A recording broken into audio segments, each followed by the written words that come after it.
अस्सलामुअलैकुम प्यारे बच्चों, आओ मिलकर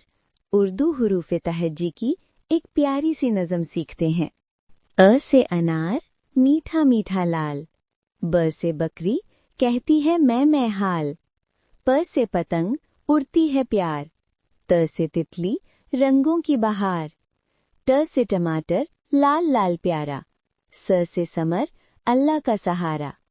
ज से जहाज उड़ता आसमान, च से चिड़िया कहती है सुभान, ह से हलवा मीठा मीठा सा, ख से खरगोश उछलता है वाह, द से दरख्त देता है छाँव, ड से डॉल्फिन पानी में जाऊं, ज से जिक्र अल्लाह का नाम, र से रेल सुबह ओ शाम, ज से जमीन सबकी है माँ, ž से ज़ेबरा धारियों की शान, स से सेब सेहत का राज, श से शेर जंगल का ताज,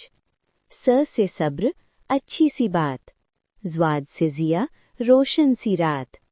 त से तोता सब्ज़ रंग, ज़ से ज़र्फ़ ऊंचा हो ढंग, ऐन से ऐनक आँखों की जान, गैन से गुब्बारा उड़ता आसमान,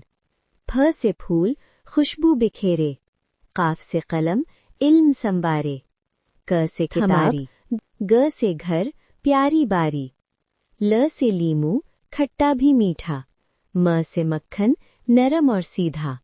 न से नमाज अल्लाह की याद, व से वक्त कीमती सौगात, ह से हाथी बड़ा सा राजा, य से याद अल्लाह की आजा। शाबाश बच्चों, अब फिर से अ से शुरू करेंगे।